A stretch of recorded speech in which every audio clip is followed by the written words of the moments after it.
Hey guys, today I'm going to do a review on two case trimmers. The Forster Products Case Trimmer, the original trimmer they call it, and the automatic trimmer that is on the Frankford Arsenal Case Prep Center.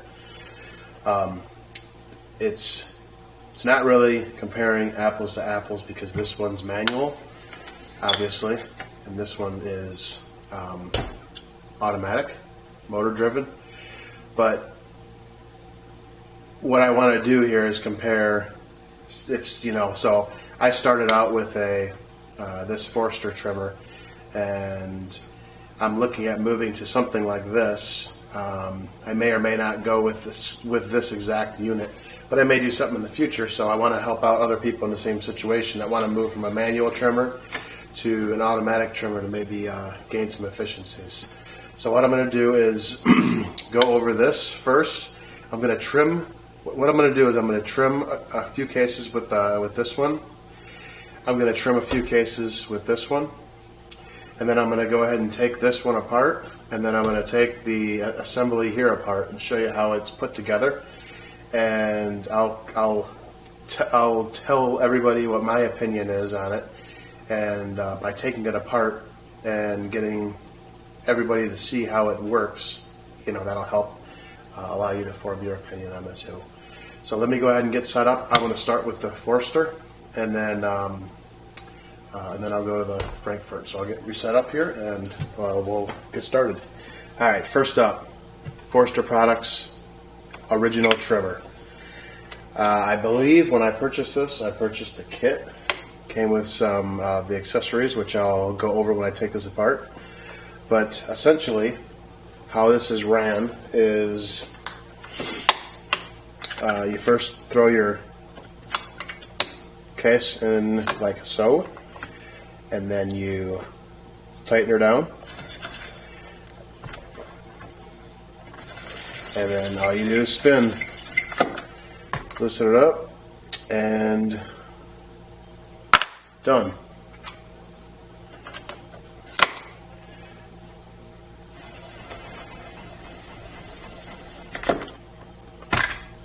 I'll do a few of these real quick, kind of fairly fast, and that way you can gauge speed.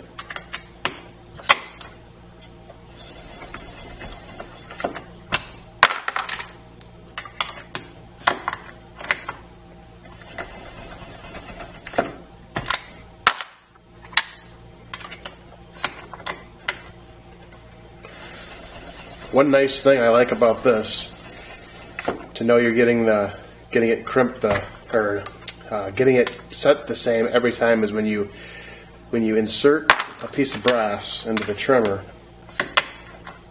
and turn this knob here. You can see, if you're looking at this from this angle here, this is sitting at about 1 o'clock. So if you kind of remember where you have it every time, you should be getting the exact same, very precise trim. So let me go ahead and fire up this Frankford Arsenal, and I'll show you how to do a few of those, so that way you can gauge speed. And then I'll come back to the Forster, and then I'll kind of explain how it works. All right, onto the Frankford Arsenal. So obviously this is a power unit, so let me go ahead and turn her on. And I don't know how loud it seems on the camera, but it's, whatever, it's not too loud, I don't mind it. I'll do a few of these like I did with Forster, and then that way you can kind of gauge speed. So with this, you throw the case in. I already have this pre-set up too, by the way, all the measurements exact. Throw it in. That's it.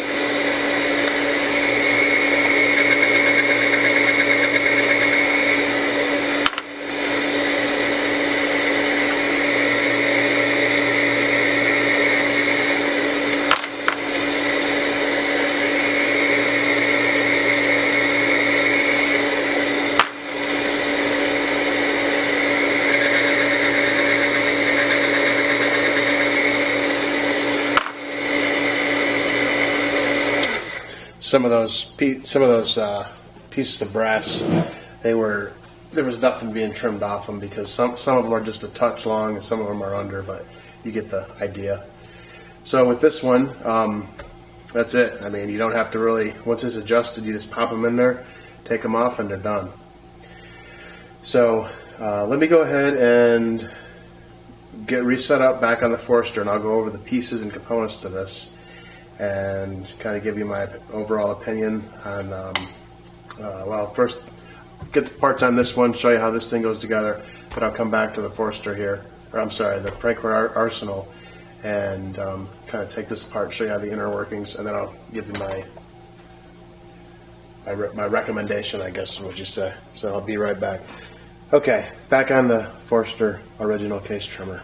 So basically how this is designed is the piece over here, the piece that holds the piece of brass in, that just screws into there, and they have these I believe they're called collets, and if you can see, it's kind of stepped in there.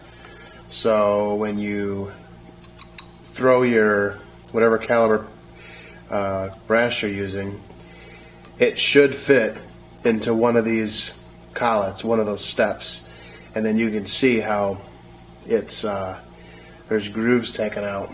So when this screws in and screws out, it will compress on or grab that the outside of your brass.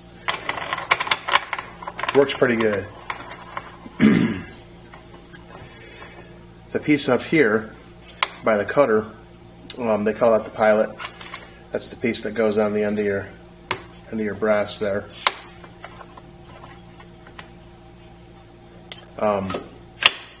That pilot is kind of what keeps it at a 90 degree to the collet back here.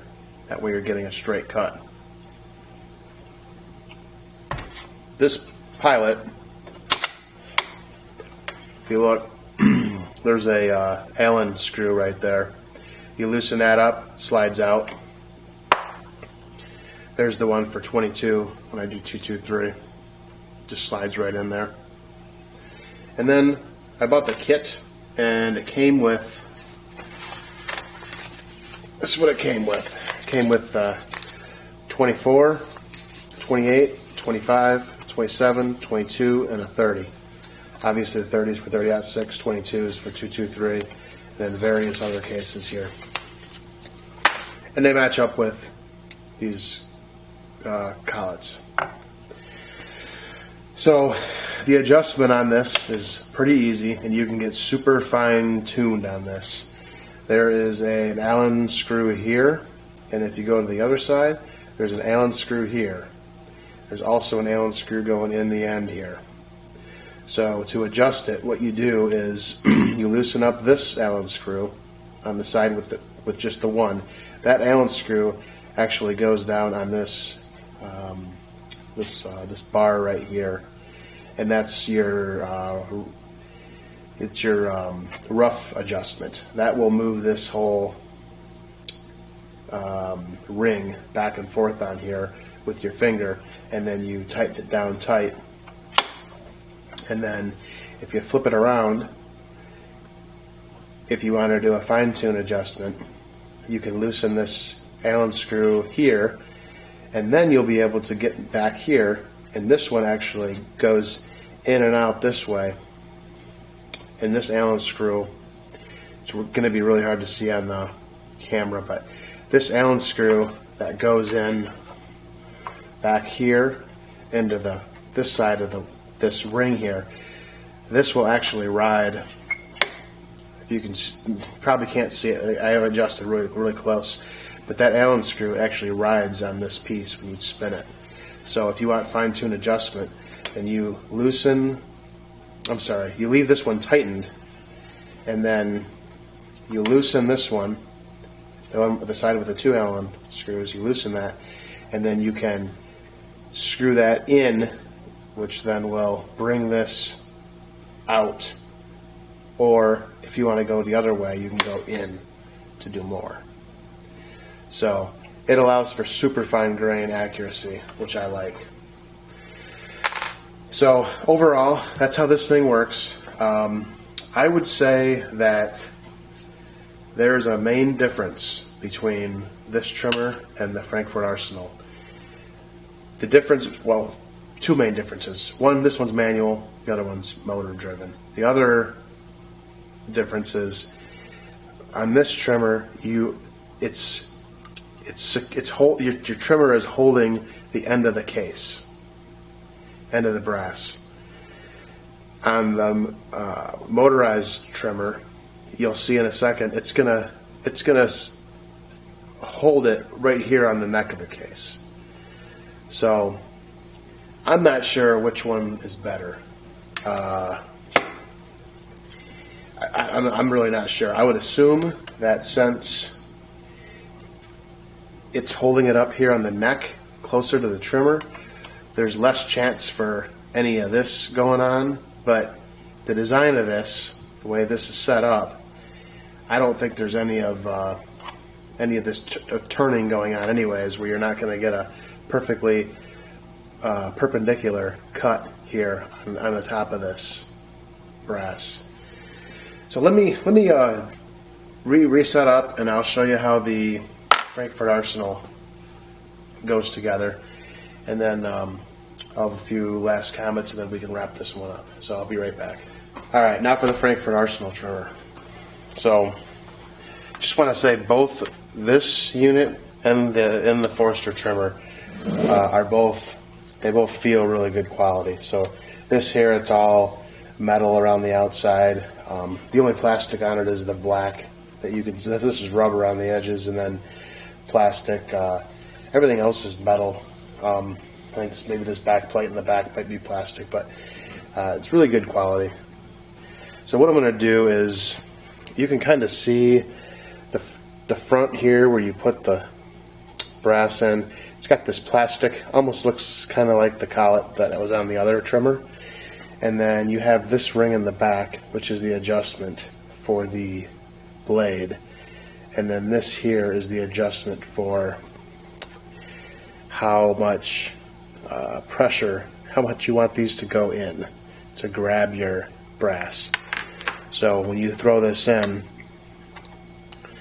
you want it snug, so it doesn't gonna do the, it isn't gonna go in and do one of these and not get a perpendicular cut on the end. So there's another mechanism in here too, I'll show you. So let me take, that'll help that. So let me take this off.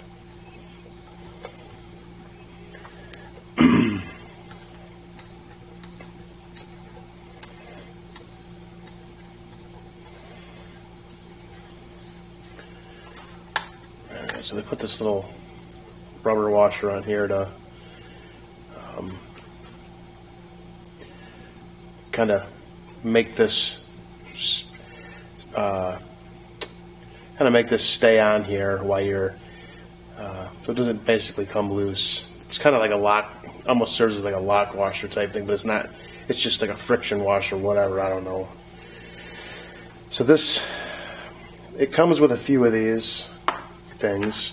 I don't know exactly what they're called. They're all different sizes for your different size brass. You find the one that fits and you throw it in there for your piece of brass. This one I believe is for 223, and this one is probably 30 cal and around that, because it fits my 30-06. And then inside, see if I can get it out. There's one of these. So it's like it's almost like a washer, only it has a, you can kind of see it has there's an angle to it. So what happens is, let's see, I think it's,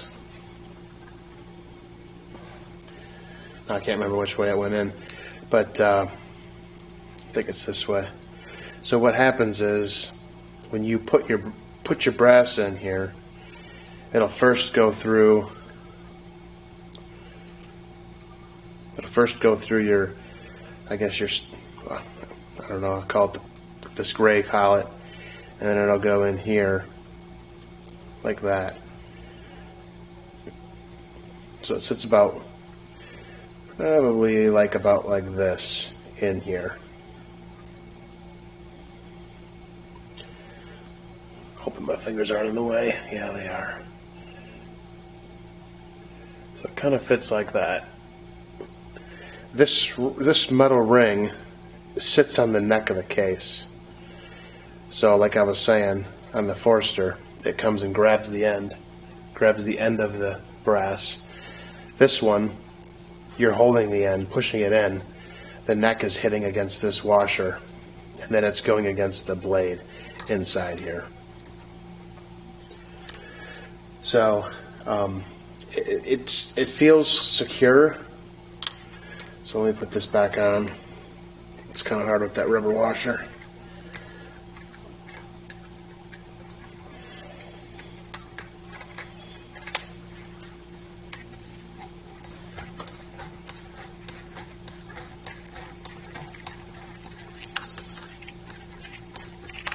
So as tight as you get this thing,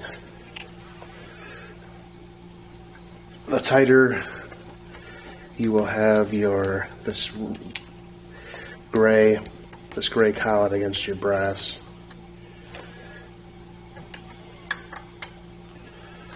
Okay. So that's basically it. You tighten that up, and then throw that in, and it's not moving. I mean, I think it's a pretty good damn fit. I don't think it's going to turn.